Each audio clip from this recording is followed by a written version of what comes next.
Okay, so we're here. We're going to learn a little bit more about Jenni Craig and Co. So, how are you? Good. You look good. You look good too. Thanks. Yeah, we're cute. Okay, so all right. So let's get started. First of all, maybe you should just tell us what you do. Sure. Okay.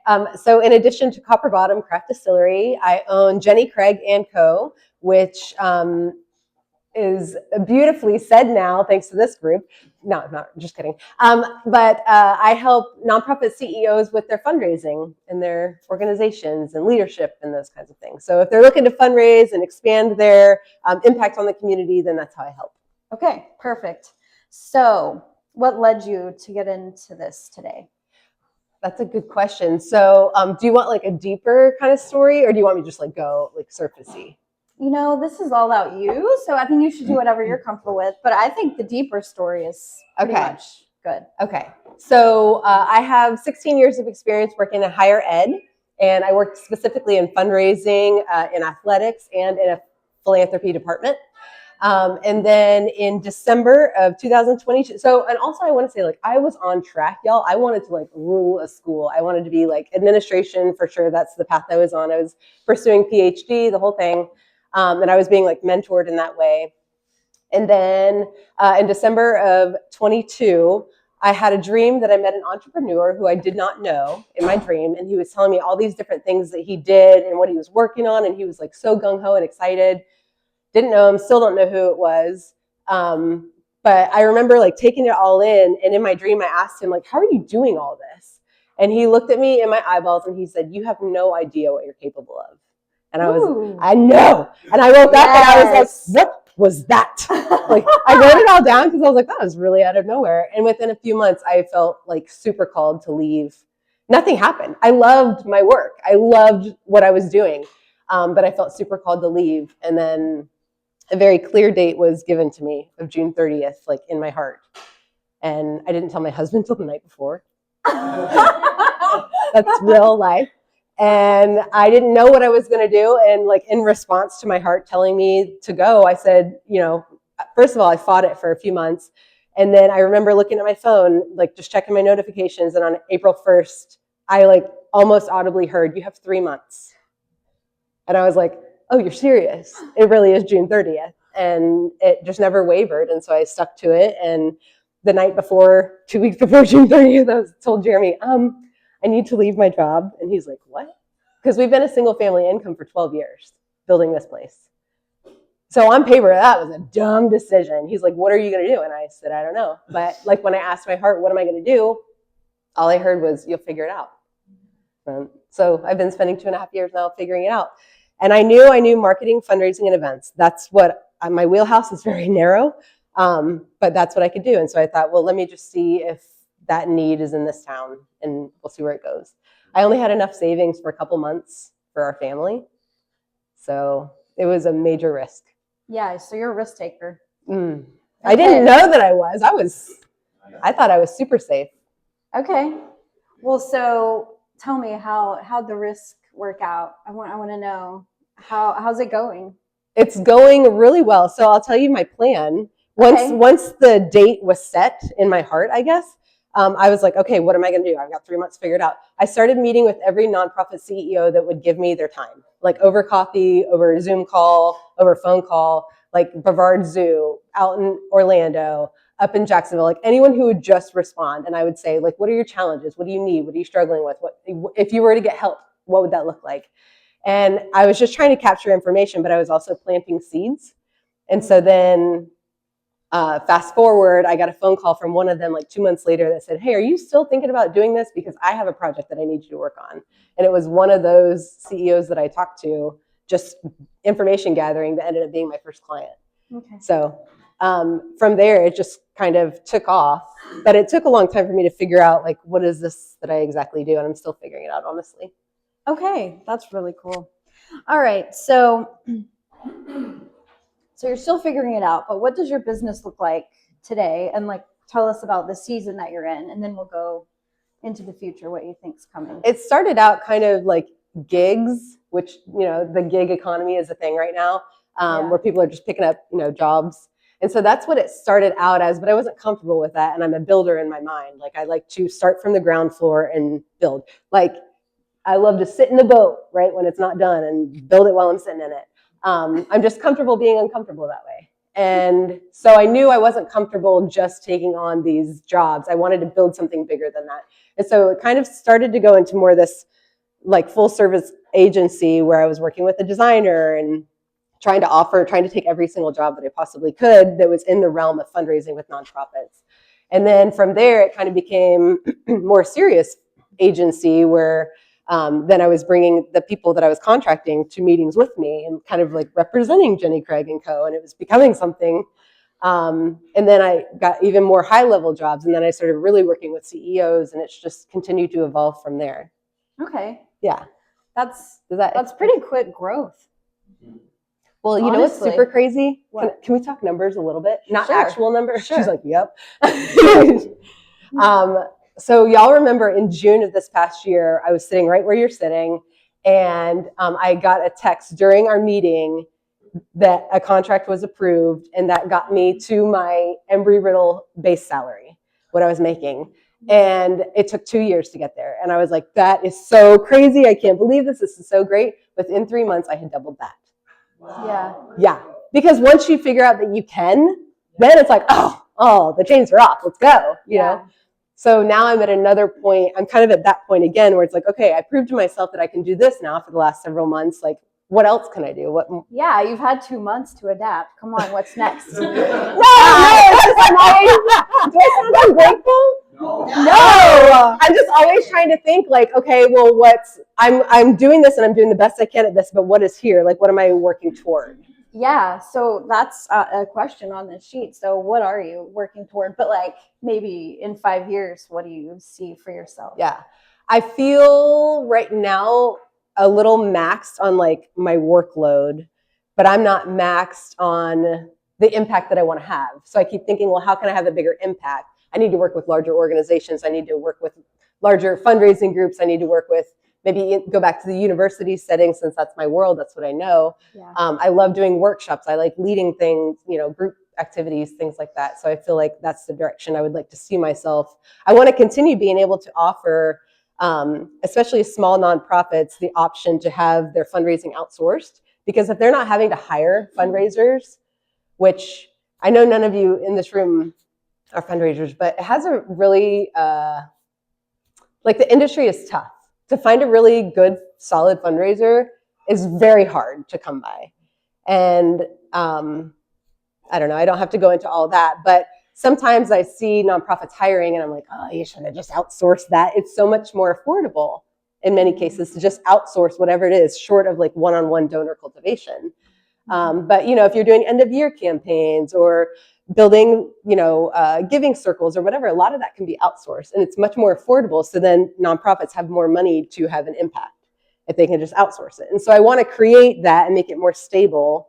But at the same time, I have to, also be looking upward and where else can I take this? Yeah.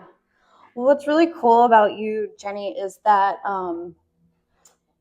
you've been talked to by people that have fundraising departments and they're like, hey, why don't you come and talk to our people about what you do? And that, I think you can explain why you think that is, but you might be uncomfortable talking great about yourself. Yeah. But I think what you bring to people that do fundraising for a living is you bring this just fresh, new idea, limitless energy of why don't we try this? Why don't we try this? Why don't we try this? And you're blowing people's minds that that's what they do for their work. Mm-hmm. That's amazing. Thank you. How did you get there? Is that just how your brain works? I don't know. That's very flattering and I'm uncomfortable. I'm uncomfortable and blushing. You're just one of those people with a beautiful brain. That's okay. No. Okay. I just didn't know if there was a reason behind that. So I have a motto. I have a life motto. Okay. I always look at Billy when I'm about to say something. Life motto, Billy. When it's serious, I'll look your direction. My life motto is be the magic about to happen. Ooh. And so I want to constantly deliver like what's unexpected. Like you think we're going to play this game, but once you sit down at the table, I'm flipping over the game board and we're going to play this game. Like how can I constantly like level up and like surprise? Yes. That's what I love. And so like right now I'm working on a project that I'm really struggling with because it's due next week. And I've had 2 months. Don't watch this. Need some pressure. But it's like I keep thinking of like how can I deliver the unexpected on this one? Like how can I come up with not just like here's an idea that's unexpected, but like also the game plan. Like how can we accomplish this? How can we achieve the results we want by doing something out of the box? Oh, so amazing. I know, but it's a challenge to you're constantly challenging yourself when you have that mindset is like, how can I deliver food differently? How can I deliver a different bridal experience? How can I like make it memorable so they walk away and think to themselves like she was worth every freaking penny we spent on her. That's what I want them to say. You're like my spirit animal. That's really? Exactly how I feel. Really? Yes. Go, girl. Absolutely. Okay, that's how we all are, right? We're just amazing. Okay, so, all right. So while we're on this note, tell us about some of your success stories. Okay. Success stories. Like specifically with fundraising? Whatever. Yeah. Yeah. I guess so. This would be helpful for anybody who does sales. So when I first started in a fundraising department, I came across this person who I love to find patterns. Once you can recognize patterns, then like stuff just unlocks and you just got to follow the trail. That's how it works in fundraising too. It's like this person is randomly giving these random amounts at these random times. Like, why is he doing that? Is anyone asking him to, or is this something he's doing? And so I asked one of my colleagues, 2 of my colleagues actually, are you working with this person? And both of them collectively were like, no. And he said he's not giving anything more. Don't even waste your time talking to that guy. Just like accept whatever he sends along. And I can't do that. I was like, okay, thanks for your feedback. And so I picked up the phone, and he just happened to be coming to town within a few weeks. And I set up a coffee meeting with him, and he went from them saying he said he's never going to give another dime to my very largest donor at the university. Let's go. Yep. Oh, wow. Yep. That's and so initially it started with little amounts, but I love to show donors and I love to work with nonprofits to help them show like you start donors out at a small or more reasonable amount so that you can show them how well you steward that money.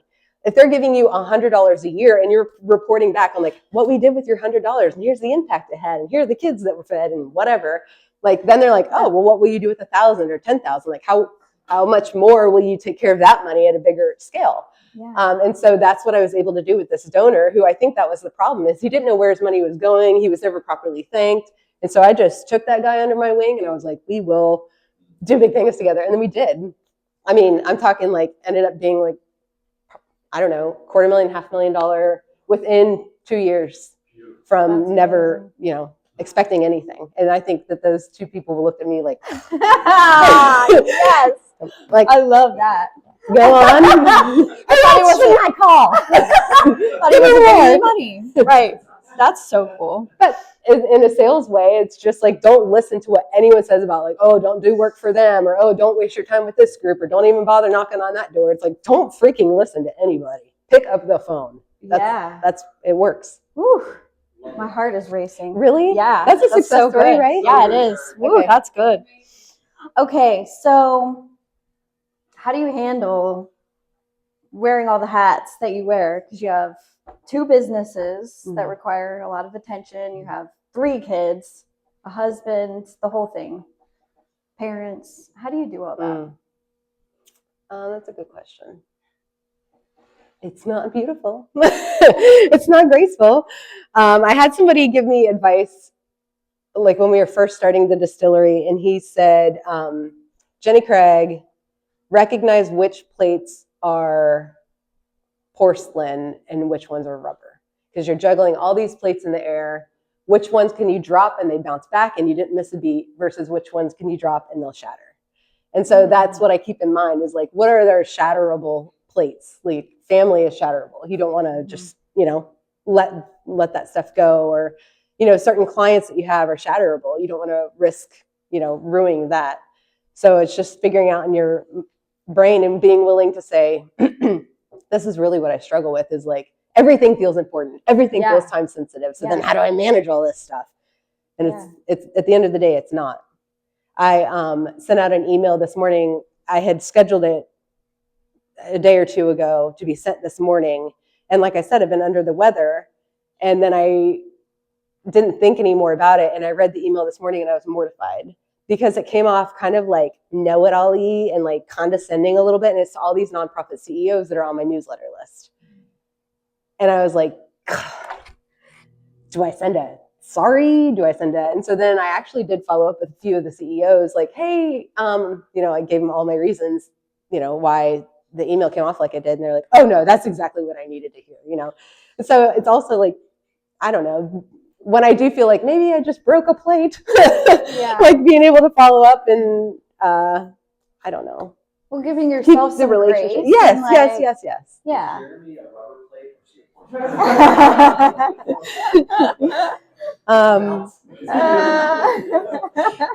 His bounce takes time sometimes,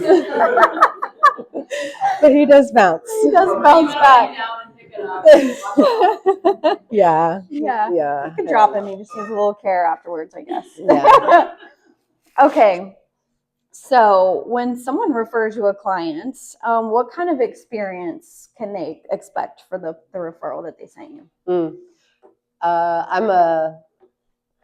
I have the intention when I submit a proposal to work with a client that I'm definitely going to be able to do all of these things on this proposal. Like this is all within my wheelhouse. I can certainly do it, but I always try to over promise, over deliver. Yeah. But they don't know that, and so that's the fun part. Yeah, I totally agree. I don't know if there's anything more to say about that, but okay. I don't know. I like to hold hands. I truly sit with these leaders and write like, all right, you write this. Now write that. Now enter here. Like I help them write their emails because some of this is so foreign. Like I actually have this idea for a book. Billy, put it down somewhere. I have this idea for a book called like something along the lines of, and you want me to fundraise? Because especially with like deans of colleges or nonprofit leaders, it's like I freaking run the place. I already have to manage all these people. I'm hiring, I'm firing, I'm delivering programs, I'm picking up food, I'm doing all these things. And the board and my programs need more money and the expectation is that I also raise money. And so I like to, like it's foreign in many cases with a lot of the leaders. And so just sitting there and helping them like hold their hand and show them like, this is how this should come off. This is how this should sound. No, rewrite this part or address it more like this. Like I want it to be immersive because I want to feed them so that when I'm gone, they can keep going without missing a beat. They know how, like copy paste what we've already done, Yeah. So it's more of a teach them to fish situation than like, let me come in and do everything for you and then walk away and you need me again. Wow. That's incredible. Okay. Is it? It is. I'm just talking. So good. Okay. I'll keep going. So what's a challenge or a turning point that shaped how you run your business today? Might need to take a drink of water for that one. Right out of the gate, one of my first clients was a really big one, but the expectations were not the same as my expectations. And so I think there was a lot of a struggle there right out of the gate because I was trying to figure out who am I in this? Like what is my role? What have I really committed to? And all of you know that when you're working with customers and clients, they just want. And being able to figure out what those boundaries were by doing it the total wrong way right out of the gate, I've been able to flip that script and not let that happen again. So and create new boundaries. Boundaries, yeah. So then I know where I end and what's appropriate and what's completely inappropriate to ask, Right. Well, because you want it to be sustainable. You're going to do it. I want it to be sustainable, but also, thank you. But also, like, I don't know. I think that just they were mismanaged expectations, but I don't know in that first case that anything could have been managed better. It was just I really had to learn the hard way right out of the gate. But I haven't had that issue again since because I know where I end now. Yeah. But I had to own that because I felt so desperate right out of the gate. I only had a couple months of savings. I needed everything I could possibly get, and I'll do whatever you need. Yeah. So that's where that went. That's great. Okay. So that's all the questions that we said we wanted to ask. So now, do you want to talk to us about any challenges that you're having, get feedback from the group, any places that you're getting stuck in your future All goals? of the places? Yeah. This is a great room for this. And Yeah. we've done this at a mini table discussion before, but I really struggle with even like I was talking about that email that went out this morning, that maybe my guard was a little more down when I was writing it. I never want to come off like I know more. Yeah.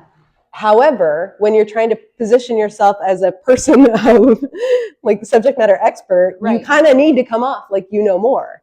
Yeah. And I just really have a hard time balancing that. And so as much as you see my social media and the distillery, I can talk about the distillery all day long and, you know, everything that we're doing here.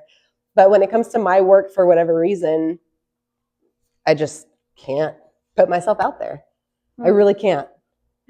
And I feel like my social media, if I even try, it's not going to be good enough. The one thing I have is that weekly newsletter, and it just lets me, it pushes me to think about like my fundraiser brain and what a CEO might want to hear and how can I add value. And so that stretches me every week, but I just can't put myself out there. Okay. You can. So you can help me, yeah, people. So yes. I was just gonna say, when it comes to the social media and like feeling like you do know what you're talking about, but like you want to stay humble in a sense, people also need to know that you have the knowledge and expertise. Like it's scary whether it's just books or it's like talking on video or any of those things. And one thing recently that's helped me is being better about like actually asking my clients for reviews.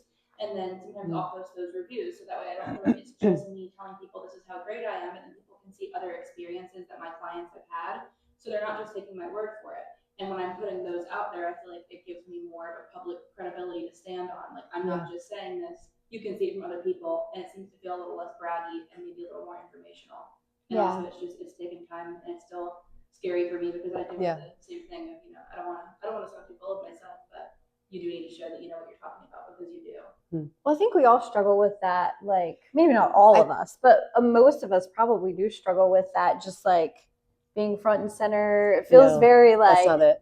It's just being a know-it-all, or it's being a know-it-all. No, that's not even it either. Okay. I'm pulling back the layers right now. Yeah, let's do it. It is the people that I have worked with that are watching. Mm-hmm. It is the people who are judging me. And in my head, I pull in here today and I think like, oh, we probably won't have many people show up because it's me up here today. Like I have this like thing of like, well, first of all, what kind of ego is that to think that you would impact or that you're even a blip on someone's radar on their LinkedIn. LinkedIn is where I should be pushing myself. But LinkedIn is where everybody that I worked with at Embry-Riddle is. LinkedIn is where all the administration that thought I was in line to be an administrator there is living. Yeah. So I think like, oh my gosh, I would have to block all these people. It's been 2.5 years. They do not give 1-2 craps about me anymore. And I understand that. But for whatever reason, it's like, what are my fellow fundraisers in this industry around here saying? Yeah. Which, for one reason or another, I feel like it's probably, you know, not the nicest things all the time. Yeah. Which I've confided in her about. But I don't know. It's just, it feels like eyes watching and judgment. Yeah, absolutely. So how do you guys deal with that? Like when people are, you're creating an experience for your client that is like 5-star. You're always trying to push yourself to that next level. What can I do better? How can I serve better?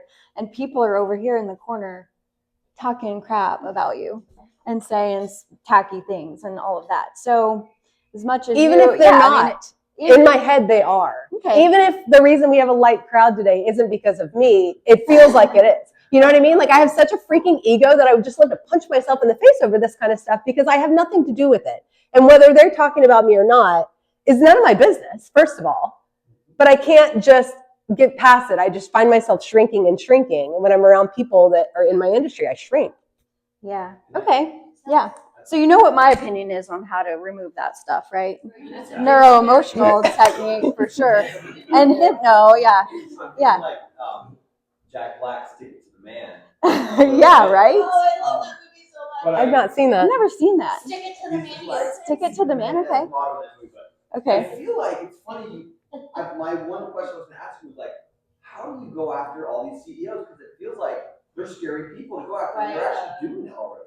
Yeah. Like you actually, the first 3 months before you even launched, you actually did the hardest thing.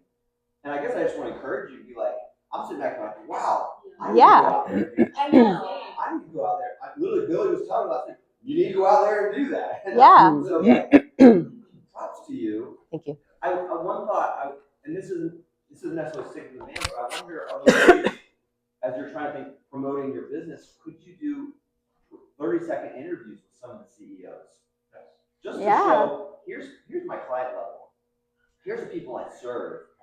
That isn't like a look at me, but it is a communicating kind of like I can help anyone accomplish their goals. It builds credibility. Builds credibility. Yeah. Some of them might not want to be on your social media. Relationships matter, but that was just a thought I had. Like I feel like you're doing it. Show the world. Yeah, it's a great idea. Yeah, you're right. And with time, it will slowly get easier. It does. Yeah, like you said, once you do something new, your belief system changes just a little bit, and then you do something else, and then your belief system changes a little bit. But go ahead, Adrian. A couple of things. Like the whole time, I've so enjoyed hearing more about you. And the one thing that stood out to me, well, there's been a couple of things, so I'm going to try to make it quick. But one thing is, you're so present with yourself because you started talking about, you listening to yourself. That's the whole reason you went into this to begin with. Which I think is such a fearless move to even trust yourself in what Absolutely yourself is telling you. Like I can't trust myself. I'd be like, I don't know about that idea of self, but you were like, yeah, let's do this. Like you're fearless. But then we're wrapping up, and you're like, well, I'm scared to do this one thing, and I can't stop thinking about. To reference a book, The Let Them Theory. Oh my gosh. Have you read that? I know the concept. Okay, but... right. So I love it. These people, whoever they are, whether they're judging you or not, the whole concept is, well, let them, let them. And then the other thing is, how many people are we talking about? Like, if you just had to be like, oh, it's like 5 people, 10 people, how many people are we talking about? Not a lot. You can probably count them on 2 hands, right?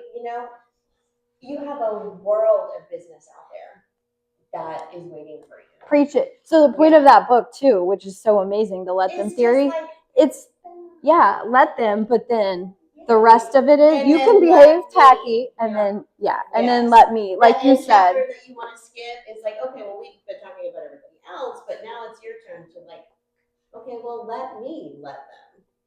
Let me let them judge me, not care.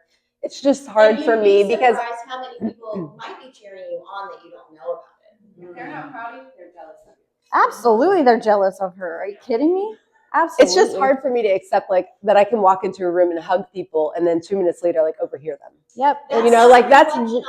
Nope. I know, but I feel like if I was so I judge myself through other people's eyes.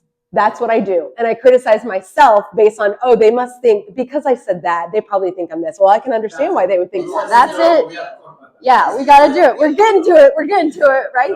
I have this exact thing. Everybody's like, yo, why are you doing podcasts? Why are you talking so much? Because I do so much one-on-one that it's easier for me to do that. So when I feel like I have somebody, it's like, who's in front of me? I'm just talking to somebody. It feels so sometimes fake and phony. Yeah. But my blockage, I feel like to somebody, because I do the same things. Yeah. They say, focus on the results, focus on the people that you're going to be able to help, not on the people that have so much to say.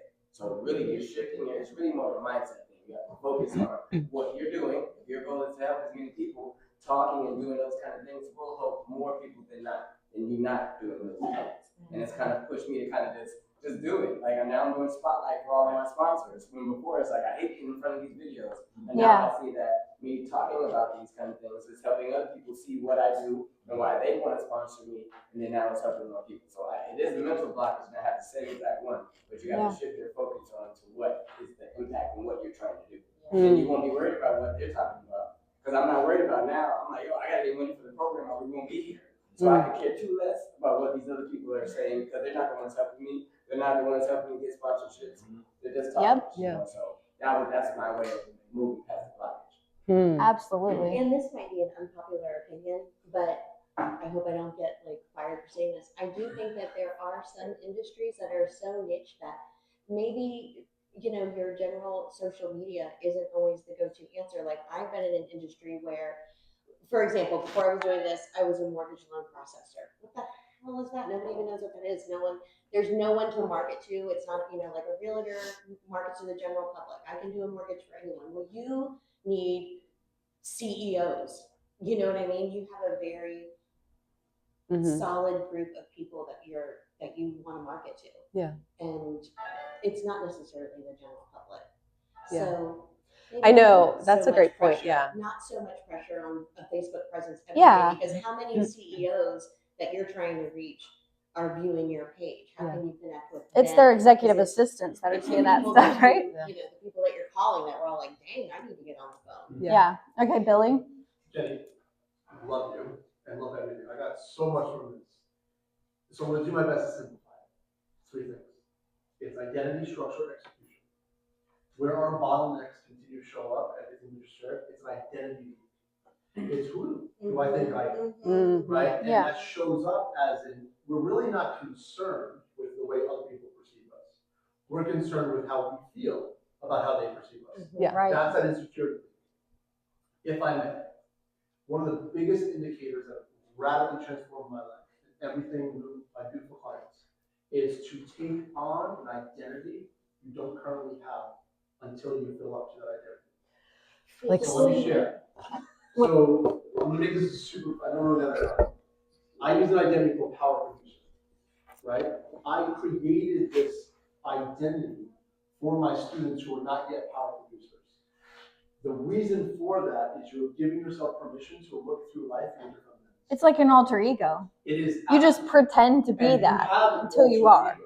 What's happening is you have a higher level that you want. You're feeling pulled spiritually to be there. Yeah. It's coming in through goals and everything you just talked about, but your identity becomes your bottleneck. Yep. It's not the structure. You can easily walk in, you can do an email, you can talk to people, you have that magic, you can walk into any freaking room in the world. It's not them versus you, it's you versus you. It's the conversation. That's so mean. You think I can control this way? Yes.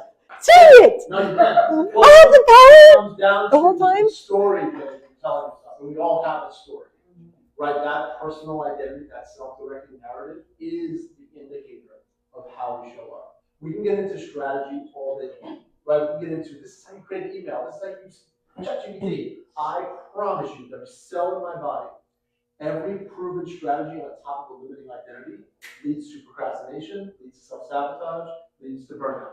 Every single time. It's uncomfortable.